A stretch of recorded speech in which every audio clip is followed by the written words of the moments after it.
Well, just a quick video. I'm actually just painting stuff. This is some extra wood too. I get painted, but that's the high quality bear paint. It's like best stuff they got. The wheels are all painted up. I'm going to shorten up the axle. This axle is so wide it fits back in the back of the El Camino. I intended to get it a little bit wider than the regular one, and the wheel's just a little bit bigger, but the guy actually misinterpreted what I said. I said the inside, I gave him the inside of the wheels, and he did it for the outside. So if you actually look from there to there, that's about 5 inches. So he made the axle about 10 inches too wide. So I'm going to cut that. I'm going to take 10 inches out of that. I ordered a piece of square tubing that is 1 inch by 1 inch on the inside and 1.5 by 1.5 on the outside. So it's a 1/4 inch thick wall. So I could do a few plug welds and a couple end welds on it and splice together the axle. So this will be 10 inches more narrow. That means if I want to put it in the El Camino the opposite way, with the cannon facing this way, I can put the wheels up over here, right over the axle, because it'll fit within the wheel wells. And that actually is a little bit wider than the standard one. Also, I was thinking about where am I going to keep this thing? I might keep it in the back of the El Camino, but of course not under the weather. I could pull this car forward a few feet so the wheels are on that patio over there, and the bed from the back of the door to the end of that is only 8 feet, and this is 12 over here, something 12, 14, whatever the hell it is. So I could back the car up to here and have this up a little further, about 4 feet further. That would keep the cannon totally out of the weather, just about, and it wouldn't be enough to rot the wood, because this pallet out here, I just painted it green, but this pallet has actually been getting exposed to moisture from, it's been out here about 5 years. It wasn't even painted. I just painted it right now. It never even rotted, even pallet wood, unprotected, not pressure treated. So I don't think the wood would have any problem being under the carport several feet. The cannon barrel is well protected. I have it on a board and up off the actual trailer floor, and then I have a board over that so the tarp doesn't rest on top of the cannon itself. The wheels are painted up. I think I finally got every nook and cranny on the wheels. I did them a few times. I was looking at this piece here. This piece is going to make it a lot easier than trying to make the axle. It's a different way of doing it. It's not really, per the original plans, but it works. You just got to bolt it up from the bottom. So that means I got to cut this out further, and it bolts straight through the axle housing. So all I need is I actually have it. I can just use a big piece of steel plate on the bottom that would be like the washers. In other words, the bolt wouldn't go against the wood. It would go against a big steel piece of plate, which I got. I got 4 inch wide, 3/16 thick.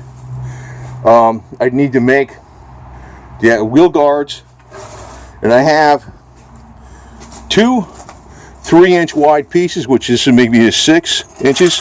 So when I put this on here, now I was intending to paint this with chassis saver epoxy today, and also the bed on the El Camino, but it rained. But when I put this will go like over like that. So there won't be an exposed wood here. I got 2 pieces of 3-inch wide plate that I could put over there and bolt that through this, and I'll weld the 2 pieces of plate together. This way it'll have 1 piece of 6-inch wide steel. This piece I've noticed is a bit wide for this. I'm not sure if this is more narrow than stock, or I don't know how this was put on here, but I realized what I could do is I could take that, cut it down the middle so it's 3 inches, which would be about, because that would be about right like that. Then I have these things, these rondelles, that would be where, you know, that would take up the rest of the space. So I can use the wood planks in that. So that actually makes that a lot easier. The only thing I'd actually have to do is make the axle bands, which actually got them made there. Already got them made. I got to weld them up along those corners. Cut this axle down. I don't think it's gonna be that bad. And as far as the plunger and stuff, since the barrel is 2 1/4 inches, I could probably find a standard handle that would pretty much fit down there and put a bigger dowel on it, and get a standard handle and wrap a rug around it with some stainless steel screws, so that could be the sponge. Because it's not a big barrel. It's not 3 inches even. It's 2 1/4 inches. So it's only like that. So you can take a standard piece of wood about that thick, and if you have a dowel maybe about that big for the one end, on the other end you can just take the standard piece of wood, wrap the rug around it a few times, and I don't know, attach them with stainless steel screws and washers. So little ones that hold the rug on there, that'll be your sponge. So I can do this really cheap. The screw, for the elevation screw, I'm going to use, I was also wondering about that because I was looking at this, it looked like the barrel was too close to the back here, but I forgot this tilts down like this. So the barrel, when it sits on here, this is tilted down. It's going to be actually in this direction. So, because I was wondering how close that was coming to this, it's because if it was all the way down like that, this thing would be pointing straight up in the air at an angle like that. So I'm going to try to make the elevation screw from a $30 scaffolding jack that is solid. It's 1 3/8 thick. It's like a real coarse thread, so it should work well. And put 4 screwdriver handles into it, epoxied into it. Drill some holes and put the handles in there, and then truck bit line them. And that'll be my elevation screw for about under $40 versus paying 200 something. So this can get done now with this. When he sold me these parts here, real cheap and stuff, I was like, whoa, Dad hooked me up like crazy. And just at the weather, as usual, something comes up or something else I got to do, and I got to be somewhere tomorrow and the next day, so I can't work on it. But so today, even though it was raining out, I was out here painting and I was measuring. So I do have to take 10 inches out of the center. I ordered the last night, the 1.5 inch wide square tubing, inside diameter 1 inch. Now, if this doesn't fit inside that other one exactly, say it's off a 64th of an inch and it doesn't fit in there, what you do is you take the grinder and you grind this shaft down a little thinner, just a hair, so it fits in the other square tube. It should theoretically just fit, because one's 1 inch. This is 1 inch outside diameter solid. The other one is 1 inch inside diameter with 1.5 inches outside diameter, which is a 1/4 inch thick wall, which should be plenty strong enough where that joint meets. It's not gonna bend, especially with a 4x6 and stuff. And the cannon barrel only weighs like 250 pounds or something, whatever. So I don't know what it weighs, but the guy was telling me 300, but I don't think it's that much. It was hard to lift up, but it was hard to hold on to too. Freaking. So it is progressing, and actually this does mean that this can get done. I don't know, we'll find out, but right now what's going to kill time though is I got to drill holes in all these rondelles, these things I got a whole pile of these that can make up the rest of the space between this. Part of that space can be made up with a couple 3-inch wide pieces of board, and then the rest of it's going to be these spacers. I got to get a 1/2 inch drill bit and drill through all that stuff. Then I got to be careful where I drill these holes, because I don't want to ruin this piece, and I also have to make the cut back to about here and up to about here. So this piece flips around, and it goes under there, and then this sticks up, and you see these two U things here. That's where the cannon trundle sits, right in there.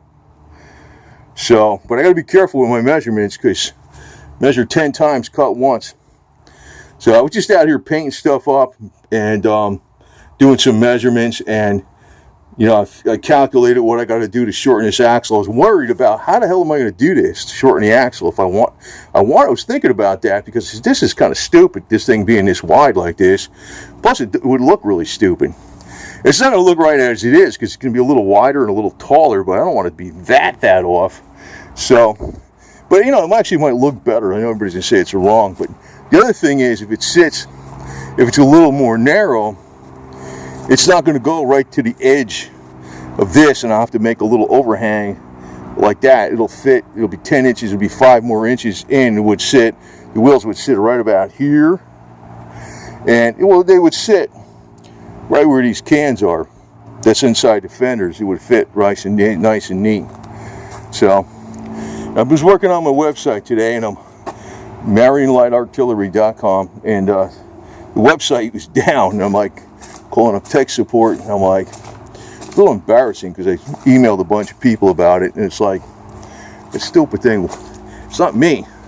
And actually I got it all prettied up and stuff with the camp events, and links to the local camps with their websites, and the way I did the buttons was good and stuff. And I learn fast. I'm not stupid. I mean, it's not something, I never made websites, you know, but I learned quick. That's just like when I was doing accounting systems. Nobody taught me that crap. I used to get aggravated with people saying, well, you teach me. Like, you know what? I spent the time to learn it. Why do I have to teach you and spoon feed you? You people are getting paid to do what? You know? But Google don't like me, so maybe it's a denial of service attack that's going on with my Marion Light Artillery website. Yeah, this would look good about 10 inches more narrow. This would, with that thing. Actually, I'm going to like the way this cannon's going to look better than the stock one anyway. It's going to look like the mountain howitzer, just going to look a little beefier. I mean, I know people are going to say it's just wrong, or maybe somebody's going to say it's stupid or whatever, but personally, I think this is going to come out, even though incorrect, once I narrow this, aesthetically, I think it's going to look better than the standard one. That's I think that's how it's going to come out. You know, as long as I pay attention to what the hell I'm doing here. But just doing little stuff. I'm working on it, and sometimes it doesn't.